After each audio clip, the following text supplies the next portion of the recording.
Hello and welcome to Moneylife. This is Sucheta Dalal. Today I am talking about the Mumbai model that has been much talked about in the last few days, about how Mumbai has stayed ahead of the coronavirus. Now, all of you know that endless images of burning pyres have flashed across the globe, and there are desperate social media messages frantically seeking hospital beds in Delhi, Gujarat, Uttar Pradesh, and yet Mumbai has been relatively calm. It's not that we didn't have our 2 days of panic sometime in the middle of April, but there is no longer this desperate shortage either of beds or of oxygen. That Mumbai is crowded, as congested as Delhi, in fact with less greenery, there's no doubt about. We are a teeming metropolis, and in the second wave we've also had 3,24,000 cases, but the fact that it was handled differently is not a matter of chance. It is careful planning, quick action to fix emerging situations, a powerful feedback loop, smart information dissemination, and the willingness to spend money to deal with what is a once in a lifetime global pandemic. All this has worked not only because of strong political support, but to a great extent the gutsy and dynamic leadership of Mumbai's Municipal Commissioner Iqbal Singh Chahal. We know firsthand about how he has taken bold decisions and he will put his job on the line sometimes to ensure that we Mumbaikars remain safe. The main opposition party has been working overtime to find fault and trip up the government. It faces this. Yes, there are a few positives, which is that Mumbai is India's richest municipal corporation. Its budget is larger than several states. We have a municipal election around the corner. The municipal corporation is controlled by the ruling party in the state. So there are high stakes. There is a recognition of it. There is a willingness to spend money, but there is the sagacity to put the right man on the job and to give him unstinted support without interference. It has supported Mr. Chahal's bold decision, whether it is to spend more and get adequate stock of remdesivir, the drug that has been considered a lifesaver in this pandemic. And believe it or not, Mumbai's civic hospitals actually have better stock of the medicine than the 5-star hospitals. There are adequate beds, there is enough of oxygen. All this has happened after 2 days of trauma in the middle of April, and it was very traumatic. On 17th of April, in the middle of the night, Mr. Chahal ensured that 168 patients were shifted overnight from hospitals which were running short of oxygen to hospitals which had adequate oxygen without a single death. This is a feat in itself, but he also recognized that this can't go on. He pulled the stops, had to call Delhi, fought tooth and nail for allocation of oxygen built in. So there are whole articles on how oxygen supply is tabulated, calculated, and enough of oxygen is built to the point that we are surplus in oxygen today. What is glaringly obvious in contrast to the tragic mishandling in Delhi is that Mumbaikars are not running from pillar to post. You need a bed, it is available in under 5 minutes. And we know this for a fact. Mumbai's excellent handling has come in for praise from none other than the Supreme Court of India as well as the Nagpur bench of the Bombay High Court. In fact, on 4th May, Justice Chandrachud in the Supreme Court, while hearing a petition, advised the Delhi government and the Union Health Secretary to speak to the Mumbai Municipal Corporation and draw on its experience of dealing with COVID. On 2nd May, an order of the Nagpur bench of the Bombay High Court asked the District Collector and the Nagpur Municipal Commissioner to set up a 24/7 control room and to adopt the model devised by Mumbai Municipal Commissioner under the leadership of Iqbal Singh Chahal. As clear as that. So what is this Mumbai model and why is it working? Can it be replicated across the country? Now, Mr. Chahal has been speaking to the press, he's been speaking to us. His strategy is a decentralized fight. Isn't that interesting? Not centralized power, decentralized fight. But there's no doubt among any Mumbaikars that he is fully in control and on top of things every minute and is accessible with his entire team of people. Another interesting thing to note is that while retired generals have been talking about using the army more effectively and saying they can put it in place, Mr. Chahal, who is not only a marathoner, an engineer by qualification before he did his IAS, he's from a defense services family and uses war terminology and the creation of war rooms to keep Mumbai safe and to control the virus. So what has he done? He has created not just one war room, a series of war rooms. He took charge on 8th May last year, the height of the crisis, when things were still in short supply, but Mumbai was getting there. Things were being put in place and things were being handled. When he came in, first thing he did is decided no more Zoom calls. He went and visited the hospitals, took the rounds, went into Dharavi, which is Asia's biggest slum, walked kilometers in there, sent the signal that if I'm in the streets, I'm in the wards, everybody can do it. It is a powerful signal of leading from the front. Those were the days when we have seen firsthand, because we were doing COVID relief through Moneylife Foundation.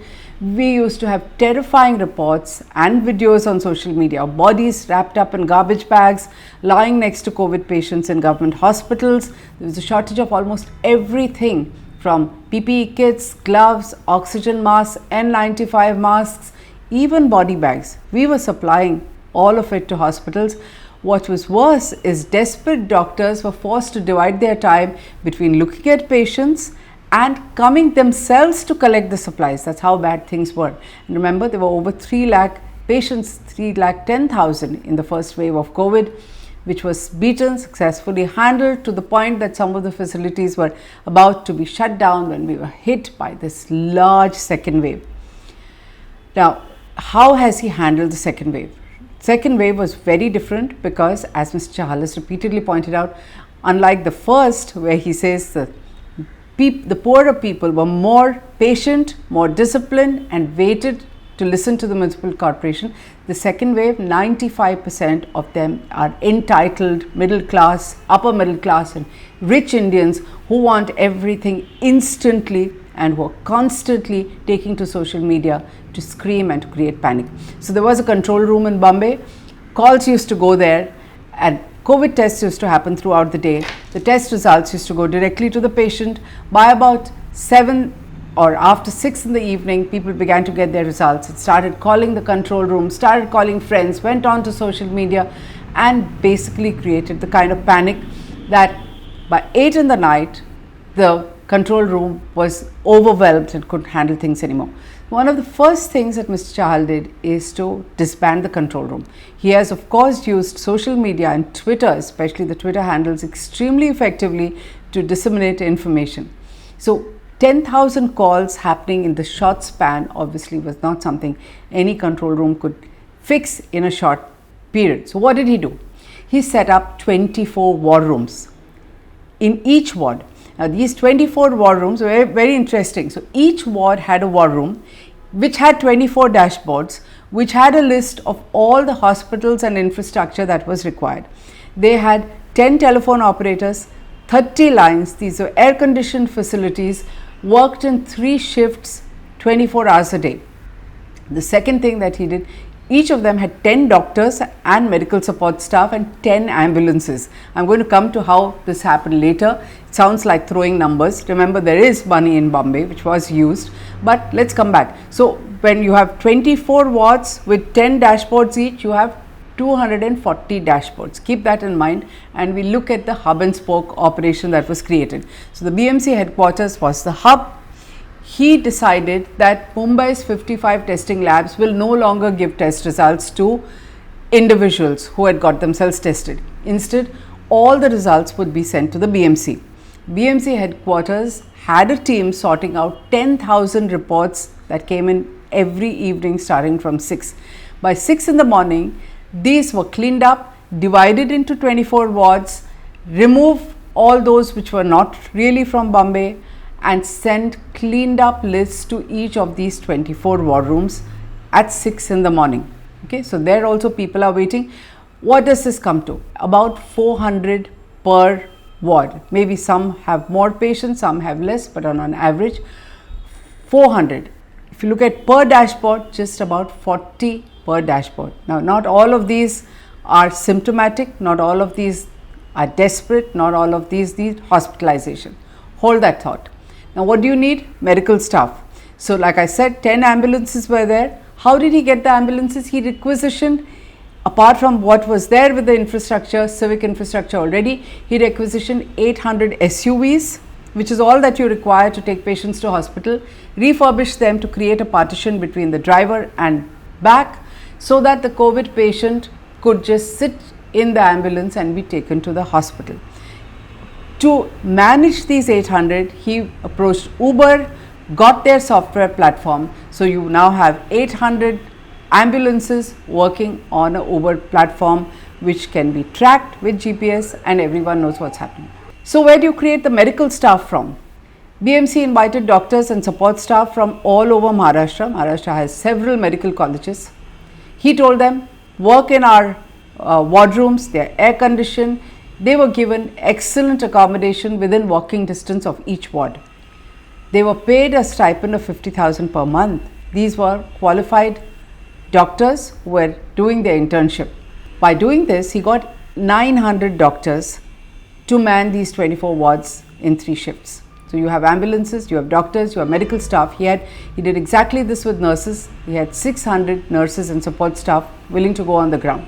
Now let's come back to what was being done with it. So 6 in the morning, information is with all the wards. By 8 in the morning, at 6, the wards begin to call everyone who's done a test and start telling them, are you positive or are you negative?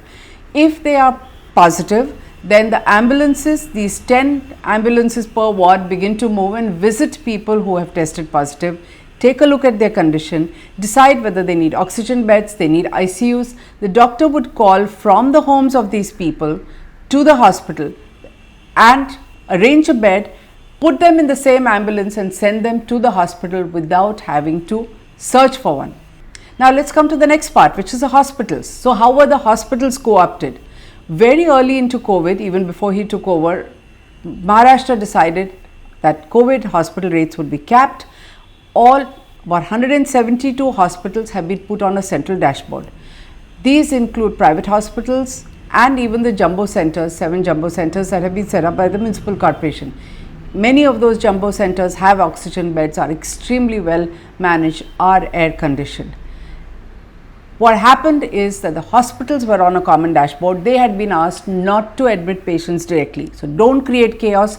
Just as results didn't go to people, hospitals were not allowed. Of course, there have been aberrations to this. Some people who knew the doctors did get admitted. So let's not get picky about it. The 172 hospitals could not admit patients directly. They had to be given from each of these 24 wardrooms area wise, depending on what happened. Remember, this time COVID is entitled middle class people, so there was a lot of noise. People didn't want to go to BMC facilities, weren't convinced that they are well looked after, wanted a particular hospital. So that bit of chaos kept happening, but it was man-made, patient-made, and by entitled Indians, not because there were no facilities. Facilities were there. Well-to-do people created panic then. That has slowly cooled down. Now, in addition, the BMC has 4 jumbo centers where patients who have not been able to get tested but are feeling ill can just hop into a vehicle, walk in there, get tested, get admitted on the spot. This is happening. Mr. Chahal says 20,000 people have availed of these facilities. The other bad picture that you have seen, tragic, I shouldn't say bad, is about the long queues of bodies and ambulances at crematoriums and those hundreds of burning pyres. Why is that not happening in Bombay? There are fewer deaths, things are under control, but it's not that people are not dying. So even here, Mumbai has 47 crematoriums. The minute things started getting sticky, Mr. Chahal approached IIT Mumbai, got them to create a dashboard, put all the crematoriums there, created a helpline and asked people to call up. All the support has been provided by the municipal corporation. So people call and get to know what is the rush at the crematorium, get a slot booked, and then are able to bid farewell to their loved ones with dignity and relative privacy without the kind of queuing and the tragedy that was unfolding across India. This is not by chance. This is preparation. This is planning. This is a war-like approach. Now, what about the future? So, Mr. Chahal is already working for the 3rd round of COVID, which is likely to hit in July. He's setting up Mr. Charles says he has 5,500 beds today, including 300 oxygen beds lying vacant and available. But he's not sitting on it. He is setting up 4 more jumbo centers, which will add 2,000 beds, including 200 ICU beds. In effect, Mumbai, which has 22,000 beds today, is increasing its capacity to 30,000 beds in about 3 or 4 weeks. Another interesting thing to deal with privileged Indians that he's doing is these 4 new jumbo centers. He's asked expressions of interest from our 5-star hospitals like Hinduja and Bridge Candy and others, asking them if they are willing to take over each of these jumbo centers. This is to convince middle class people that you will get the same 5-star treatment that you are demanding from a specific private hospital in these jumbo centers. All air conditioned facilities, the entire infrastructure is being provided by the municipal corporation. With this, Mumbai will be prepared even for the third wave if there is one. There is a similar effort happening on vaccinations to decentralize it. There is drive-in vaccinations introduced for the first time ever, where senior citizens or people with disabilities can just drive into centers. This was done on a test basis in one center. It's going to be done in multiple other centers very soon when vaccines are available. When the central government makes vaccines available, it will be done with the same discipline. Now, what I have described is the nuts and bolts of the Mumbai model, but one must remember that putting in place a plan is never enough. It's not about infrastructure, it's not about throwing money. It requires strong, uncompromising political leadership and a live wire municipal commissioner who's on the job, who is in control and who's able to motivate people, take them along and beat the virus by rolling out that implementation apart from planning it. We owe a lot to the municipal commissioner and to the state for backing him. Thank God we have a model that hopefully will be emulated by the rest of India. If you like this, please spread this video because this message has to go across India to all states. Let's not be an embarrassing blot on the world. Let's fix this. Let's beat the virus. It can happen if this model is followed. There is endless money coming in. Mumbai had money, but people across the world are willing to donate if there are good municipal commissioners and wise leaders across India who want to follow a model like this and implement it. Money is not going to be the excuse, nor is infrastructure. What is required is the will to do something for the people of India. Thank you so much.